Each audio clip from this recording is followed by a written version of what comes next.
कांग्रेस अध्यक्ष मल्लिकार्जुन खड़गे ने गुरुवार को भाजपा केंद्र पर हमला करते हुए कहा कि आज के शासक विभाजनकारी सोच को बढ़ावा दे रहे हैं और नफरत फैलाने के इरादे से विभाजन विभीषिका स्मृति दिवस मना रहे हैं। 78वें स्वतंत्रता दिवस के अवसर पर यहां एआईसीसी मुख्यालय में अपने संबोधन में खड़गे ने आरएसएस की आलोचना करते हुए कहा कि संघ परिवार ने अपने फायदे के लिए अंग्रेजों की फूट डालो और राज करो की नीति को बढ़ावा दिया। उन्होंने कहा कि विविधता में एकता हमारी ताकत है, कमजोरी नहीं। कुछ लोग प्रचार करते हैं और हमें आसानी से आजादी मिल गई, लेकिन सच्चाई ये है कि लाखों लोगों ने बलिदान दिया, अपना घर छोड़ा और यहाँ तक कि संपन्न परिवारों के लोगों ने भी जेलों में समय बिताया। उन्होंने कहा कि उनके दिखाए रास्ते पर चलने के बजाय आज के शासक विभाजनकारी सोच को बढ़ावा दे रहे हैं। कांग्रेस अध्यक्ष ने कहा कि वे नफरत फैलाने के इरादे से विभाजन विभीषिका स्मृति दिवस मनाते हैं। जिन लोगों ने स्वतंत्रता आंदोलन में भाग नहीं लिया, वे कांग्रेस पार्टी को सलाह देते हैं कि बिना किसी योगदान के शहीदों में गिने जाने चाहते हैं। खड़गे ने आरोप लगाया कि ये एक ऐतिहासिक तथ्य है कि उनकी नफरत भरी राजनीति के परिणाम स्वरूप देश का विभाजन हुआ। विभाजन उन्हीं की वजह से हुआ। अपने फायदे के लिए संघ परिवार ने अंग्रेजों की फूट डालो और राज करो की नीति को बढ़ावा दिया। महात्मा गांधी, पंडित जवाहरलाल नेहरू, सरदार वल्लभ भाई पटेल, नेताजी सुभाष चंद्र बोस, मौलाना आजाद, राजेंद्र प्रसाद, सरोजनी नायडू और बाबा साहब अम्बेडकर जैसे अनगिनत राष्ट्र नायकों ने नए भारत के निर्माण में ऐतिहासिक भूमिका निभाई। आपको बता दें कि नरेंद्र मोदी सरकार देश के विभाजन के दौरान जान गंवाने वालों की याद में 2021 से 14 अगस्त को विभाजन विभीषिका स्मृति दिवस के रूप में मना रही है। मेरे प्यारे देशवासियों, आप सभी को 78वें स्वतंत्रता दिवस की हार्दिक बधाई देता हूं। कई दशकों के संघर्ष व लाखों बलिदान के बाद गुलामी की जंजीरें टूटी और देश आजाद हुआ। स्वाधीनता आंदोलन में अनगिनत भारतीयों ने शहादत और कुर्बानी दी। हम स्वाधीनता आंदोलन के सभी नायकों को नमन करते हैं। महात्मा गांधी जी, पंडित जवाहरलाल नेहरू जी, सरदार वल्लभ भाई पटेल जी, नेताजी सुभाष चंद्र बोस, मौलाना आजाद, राजेंद्र प्रसाद जी, सरोजिनी नायडू जी और बाबा साहब अम्बेडकर जैसे अनगिनत राष्ट्र नायकों ने नए भारत के निर्माण में ऐतिहासिक भूमिका निभाई। गर्व से लहराता हमारा तिरंगा अनगिनत योद्धाओं एवं देश प्रेमियों के बलिदानों की याद दिलाते हैं, जो हंसते हंसते फांसी के फंदे में लटक गए या फिर अंग्रेजी सैनिकों के गोलियों के शिकार बने। आजादी की लड़ाई में सभी जाति, धर्म, संप्रदाय और क्षेत्र के लोगों ने हिस्सा लिया और हर आदमी अपना देश के लिए कुछ न कुछ त्याग किया। सभी प्रांत, भाषा, प्रदेश के लोग मिलकर एक सशक्त भारत राष्ट्र का निर्माण करते हैं। अनेकता में एकता हमारी ताकत है और एक कमजोरी नहीं है। कुछ लोग आज ये प्रचार करते हैं कि आजादी आसानी से मिल गई थी, पर हकीकत ये है कि लाखों लोगों ने कुर्बानी दी, अपना घर बार छोड़कर भटकते रहे। संपन्न घरों के लोग भी आजादी के लिए जिंदगी का बड़ा हिस्सा जेलों में काटा। क्रांतिवीर ने योगदान के याद करने और उनके विजन पर चलने की जगह आज के हुक्मरान विभाजनकारी सोच को बढ़ावा दे रहे हैं।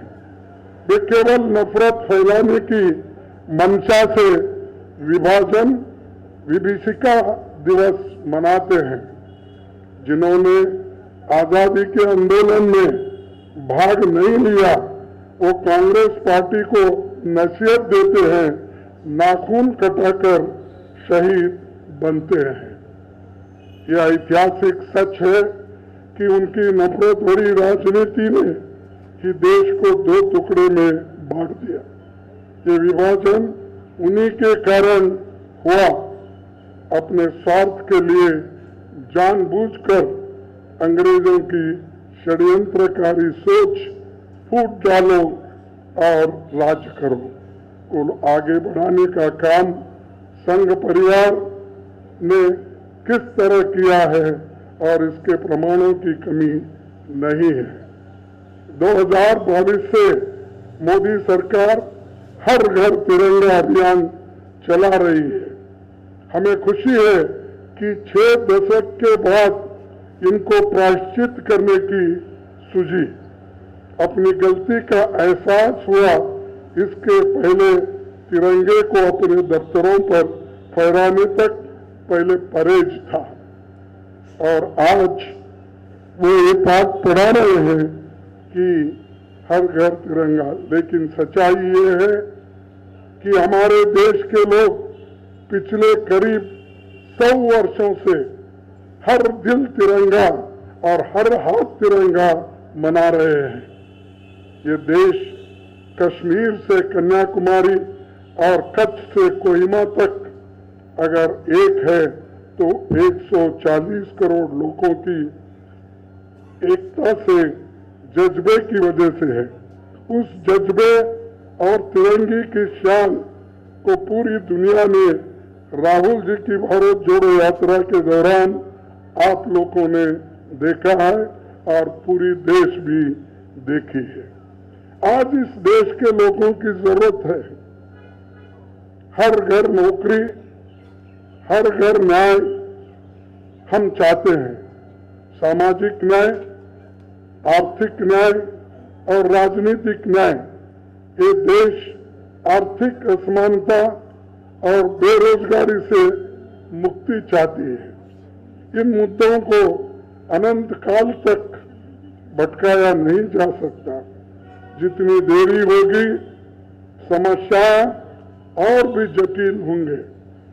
मोदी सरकार का ये 11वां साल है, लेकिन लोगों का जीवन बेहतर होने की जगह बदतर होते जा रही है। बेरोजगारी, महंगाई और गैर बराबरी, भ्रष्टाचार से आम लोग रोज जूझ रहे हैं। सरकार अपने अहंकार के कारण दीवार पर लिखी इबारत पढ़ से इनकार कर रही है।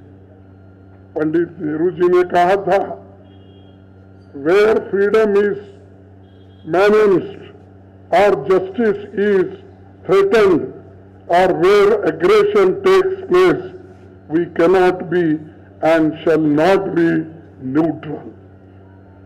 ये पंडित जवाहरलाल नेहरू जी का कहना है।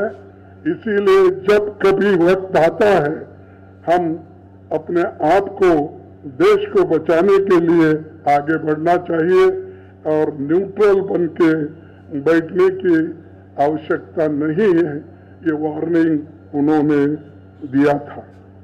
मैं यहाँ से कांग्रेस के कार्यकर्ताओं को संदेश देना चाहता हूँ कि आप जनता के बीच बुनियादी मुद्दों को लेकर बने रहिए, उनकी परेशानी को सुनिए और उन्हें बताइए कि देश में बदलाव की हवा चल पड़ी है और उसमें आप ज्यादा से ज्यादा हिस्सा लेकर आगे बढ़े।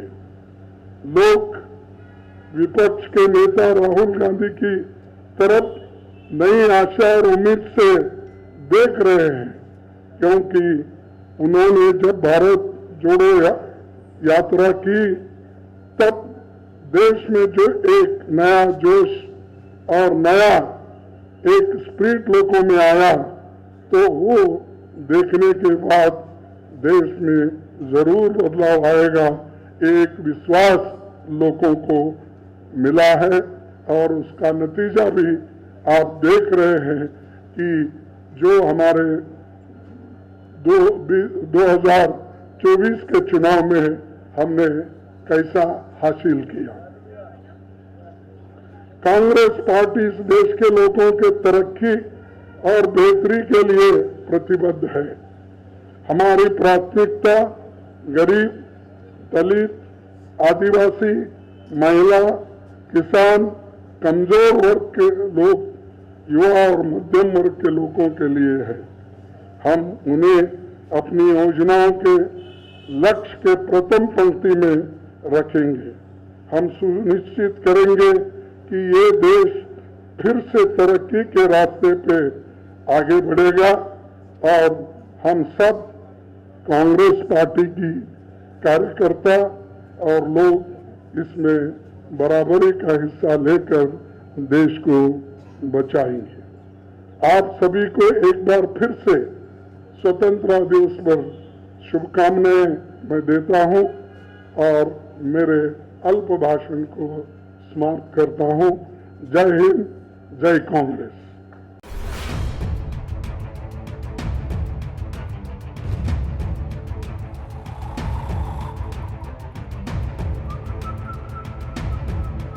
हर बड़ी खबर का असली एड्रेस है खबरनामा, इसलिए हर न्यूज अपडेट के लिए सब्सक्राइब करें और फॉलो करें खबरनामा। और इस वीडियो के लाइक बटन को प्रेस कर इस वीडियो पर कमेंट के जरिए अपनी राय देना ना भूलें।